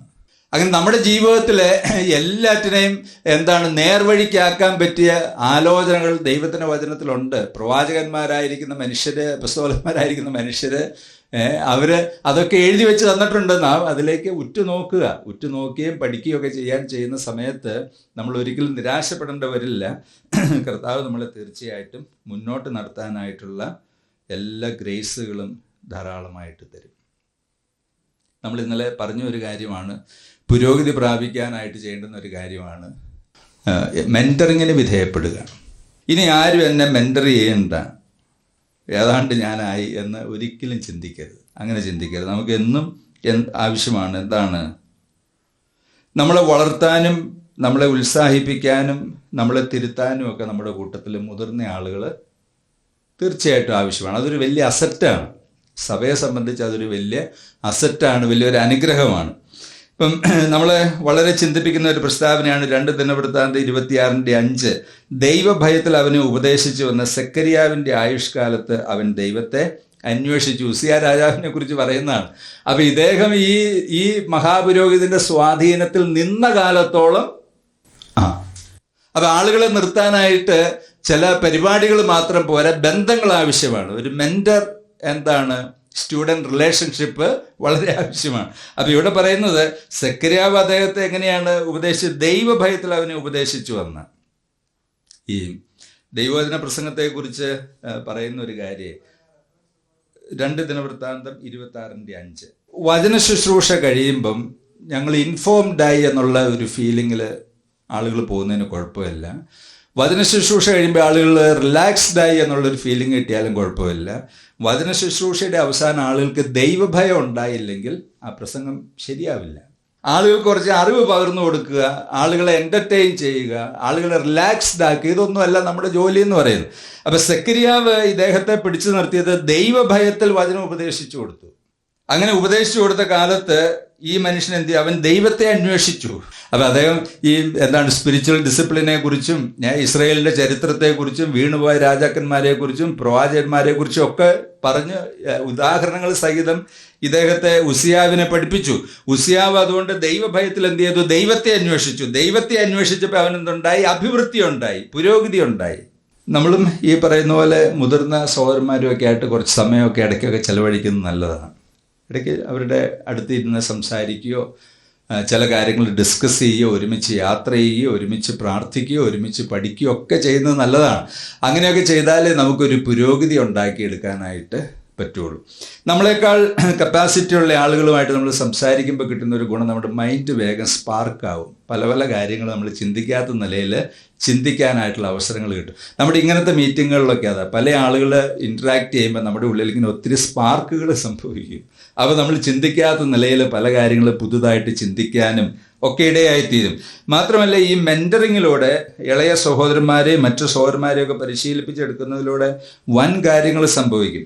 ഞാൻ കഴിഞ്ഞ ദിവസം ഇങ്ങനെ ഗൂഗിളിനെ കുറിച്ച് ഇങ്ങനെ വായിച്ചപ്പം കണ്ടൊരു കാര്യം, ഗൂഗിളിൻ്റെ ഫൗണ്ടേഴ്സ് 2 ആളുകളാണല്ലോ. ഒന്ന് ലാരി പേജ് അല്ലേ, രണ്ടാമത്തെ ആള് സെർജി ബ്രിൻ എന്ന് പറയുന്ന ആൾ. രണ്ടുപേരും യഹൂദന്മാരാണ്, രണ്ടുപേരും ജൂവിഷാണ്. അതിൽ സെർജി ബ്രിന്നിൻ്റെ പിതാവ് ഒരു മാത്തമാറ്റീഷ്യനായിരുന്നു. അപ്പോൾ ഇദ്ദേഹം സ്കൂളിൽ ചെയ്ത കാര്യമെന്ന് പറഞ്ഞാൽ ഈ മോനെ എല്ലാ ദിവസവും പിടിച്ചിരുത്തി കണക്ക് പഠിപ്പിക്കും. അങ്ങനെ അദ്ദേഹം ഈ ആൽഗരിതംസിനകത്ത് അസാധ്യമായ കപ്പാസിറ്റി നേടി. പിന്നീട് അത് യൂണിവേഴ്സിറ്റി ചെന്ന് മറ്റേ ആൾ പരിചയപ്പെട്ട് കഴിയുമ്പോൾ ഇവർ ഈ ഗൂഗിൾ എന്ന് പറയുന്ന ഈ വലിയ സംഭവം വികസിപ്പിച്ചെടുത്തു. അപ്പോൾ അതിന് ഈ സെർജി ബ്രിന്നിനെ സജ്ജമാക്കിയ ഒരു കാര്യമെന്ന് പറഞ്ഞാൽ അവൻ്റെ പിതാവ് അവനെ ചെറുപ്പത്തിലേ ഇരുത്തി കണക്ക് നന്നായിട്ട് പഠിപ്പിച്ചു. അതുകൊണ്ട് കണക്കിൽ ഇദ്ദേഹം ഒരസാധ്യ പ്രതിഭയായിട്ട് തീർന്നു. അദ്ദേഹം ഇതിനു വേണ്ടിയ കാര്യങ്ങളൊക്കെ ഡെവലപ്പ് ചെയ്തു. അപ്പോൾ അത് ഒരു പിതാവ് തൻ്റെ മോനെ വിളിച്ചിരുത്തി ചെയ്ത ഒരു മെൻറ്ററിങ് മിനിസ്ട്രിയാണ്. ഇപ്പോൾ സഭയിൽ വിശ്വാസികൾ, മുതിർന്ന സഹോദരന്മാർ ചില ആളുകളെയൊക്കെ വിളിച്ചിരുത്തി കുറച്ച് നാൾ ഒന്ന് വചനം പഠിപ്പിച്ച് ഭയങ്കര റിസൾട്ടായിരിക്കും. വലിയ ക്രൗഡിൽ നമ്മൾ വചനം പ്രസംഗിച്ചു കഴിഞ്ഞാൽ നമ്മളങ്ങനെയൊക്കെ പ്രസംഗിക്കുന്ന ആളാന്നുള്ളൊരു പേരുണ്ടാകും, പൊതുവിലൊരു നന്മയുണ്ടാകും. പക്ഷേ സഭയ്ക്ക് ഫ്യൂച്ചറിലേക്ക് നല്ലത് ചില ആളുകളെ പിടിച്ചിരുത്തി പഠിപ്പിക്കുന്നതാണ്. അത് ചെയ്യാൻ പറ്റിയാൽ നല്ല കാര്യമാണ്. ഇതിൻ്റെ ബൈബിളിലെ ഏറ്റവും നല്ല ഉദാഹരണങ്ങളുണ്ടല്ലോ. യോശുവ, എലീശ, തിമത്തി, ഇവരൊക്കെ എങ്ങനെയായി തീർന്നത്. നല്ല രീതിയിൽ അവരെ പരിശീലിപ്പിച്ചെടുക്കാനുണ്ടായി. മോശയുടെ ജീവിതത്തിൽ പലപ്പോഴും പരാജയങ്ങൾ വന്നു. യോശുവയുടെ ജീവിതത്തിൽ ആകൂടെ ഗിബെയോന്യരുമായിട്ടുള്ള ഒരൊറ്റ കാര്യത്തിൽ അദ്ദേഹത്തിന് ഫെയിലായിപ്പെടുക, ഒരു ഫെയിലും ഉണ്ടായില്ല. മോശ കൂടെ നിരാശപ്പെട്ടു പോകുമായിരുന്നു. അത് ബേഡം കൊണ്ടാണ്. യോശുവയ്ക്ക് അങ്ങനെ ഒരു നിരാശ എന്ന് പറഞ്ഞൊരു വാക്ക് തൻ്റെ ഡിക്ഷണറിയിൽ ഉണ്ടായിരുന്നില്ല. അസാധ്യ നേതാവായിട്ട് തന്നെ വളർന്നു. എലീശ പ്രവാചകൻ വളരെ ഡിപ്രസ്ഡായി പോവുകയും സെൽഫ് പിറ്റിയും ഒക്കെ ഉണ്ടായി. അതൊക്കെ അദ്ദേഹത്തിൻ്റെ ശുശ്രൂഷയുടെ വലിയ ഭേദം കൊണ്ടാണ്. എലീശ ഡെവലപ്പ് ചെയ്ത് വന്നു കഴിഞ്ഞപ്പം എലീശയുടെ ഡിക്ഷണറിയിൽ അങ്ങനെ ഒരു ഒരു വാക്കേ ഇല്ല. അദ്ദേഹം എത്ര ഊർജ്ജസ്വലമായിട്ട് ശുശ്രൂഷകൾ ചെയ്യാനായിട്ടിടയായി തീർന്നു. തിമോത്തിയോസിനെ കുറിച്ച് പറയുന്നത് പൗലോസിൻ്റെ എക്സാക്റ്റ് റീപ്രൊഡക്ഷൻ ആയിരുന്നു. എക്സാക്റ്റ് റീപ്രൊഡക്ഷൻ, എന്തോ ഒരു മിനിസ്ട്രികൾ അദ്ദേഹം ചെയ്യാനായിട്ടിടയായി തീർന്നു. അപ്പോൾ ഇത് നമ്മൾ തീർച്ചയായിട്ടും ചെയ്യേണ്ട ഒരു കാര്യം തന്നെയാണ്. അതിന് യാതൊരു സംശയവുമില്ല. നമ്മളെ പഠിപ്പിക്കാൻ ആരെങ്കിലും എപ്പോഴും വേണം. നമ്മളും ആരെങ്കിലുമൊക്കെ പഠിപ്പിച്ചുകൊണ്ടിരിക്കണം. നമ്മൾ ഡിസൈപ്പിൾ ചെയ്യണം. ഡിസൈപ്പിൾ എന്നുള്ള വാക്ക് മാത്രം പറഞ്ഞാൽ പോരാ. അനന്തമായിരിക്കുന്ന ഡിസൈപ്പിളിങ്ങും പ്രയോജനമാകുമെന്ന് എനിക്കറിയില്ല. പക്ഷെ ഒരു സമയമെടുത്ത് കുറച്ച് മനുഷ്യരുടെ ജീവിതത്തിൽ ഇൻവെസ്റ്റ് ചെയ്തുകൊണ്ടിരുന്നാൽ അത് വലിയ അനുഗ്രഹമായിട്ട് തീരും. അപ്പോൾ നമ്മൾ ഈ ശുശ്രൂഷ ചെയ്യുന്ന ആളുകൾ, നമ്മൾ മെൻറ്റേഡ് ആകാൻ നമ്മൾ മനസ്സ് വേണം, മെൻറ്റർ ചെയ്യാനും നമുക്ക് മനസ്സ് വേണം. ഇത് രണ്ടും കൂടി ഒരു ബാലൻസിൽ കൊണ്ടുപോയാലേ നമുക്ക് പ്രോഗ്രസ് ചെയ്യാനായിട്ട് പറ്റൂ. അത് രണ്ടും നമ്മുടെ ജീവിതത്തിൽ ധാരാളമായിട്ട് നമ്മുടെ ഗിഫ്റ്റുകൾ, ടാലൻറ്റുകളൊക്കെ നമ്മൾ ഡെവലപ്പ് ചെയ്യണം. അതൊക്കെ ദൈവം നമ്മളിൽ വെച്ച വലിയ നിക്ഷേപങ്ങളാണ്, വലിയ നിക്ഷേപങ്ങളാണ്. ഇന്നലെ ജോസുവിൻ പറഞ്ഞില്ലേ, ഒരു പാറ കഷ്ണം എടുത്തു, അതിനകത്തുനിന്ന് സിംഹത്തിന് വേണ്ടാത്തതെല്ലാം വെട്ടിക്കളഞ്ഞപ്പോൾ സിംഹം ഉണ്ടായി എന്ന് പറഞ്ഞ പോലെ കർത്താവും ദൂതന്മാരും പരിശുദ്ധാത്മാവും ഒക്കെ നമ്മളിൽ നിന്ന് സിംഹം പുറത്തു വരാനായിട്ട് വെയിറ്റ് ചെയ്യുകയാണ്. കാരണം അത് ഉണ്ട് അതിനകത്ത്. പക്ഷേ നമ്മൾ പുറത്ത് കൊണ്ടുവരില്ല എന്നുള്ള ഒരു തീരുമാനത്തിൽ നമ്മളും ഒരുപക്ഷെ ആയി പോവുകയാണ്. ഈ കഴിവുകളെക്കുറിച്ച്, വരങ്ങളെക്കുറിച്ചൊക്കെ പറയുന്ന സ്ഥലത്ത് പൗലോസ് പറയുന്നുണ്ട്, വചനത്താൽ പോഷണം ലഭിച്ച്. ഇതൊരു വളരെ ഇമ്പോർട്ടൻ്റ് ആയിരിക്കുന്ന കാര്യം. വചനത്തിൻ്റെ പോഷണം, നല്ല പോഷണം കിട്ടിയ ശുശ്രൂഷക്കാർ, അവർക്കൊരു പ്ലസൻറ്റ് മൈൻഡുണ്ട്, ഒരു ഫ്രീ തിങ്കിങ് ഉണ്ട്, അവർക്കൊരു നല്ല ലോകമുണ്ട്. വചനത്തിൻ്റെ പോഷണം കിട്ടിയ ആളുകൾ വേഗത്തിൽ അങ്ങ് ഇടുങ്ങിപ്പോകുന്നില്ല.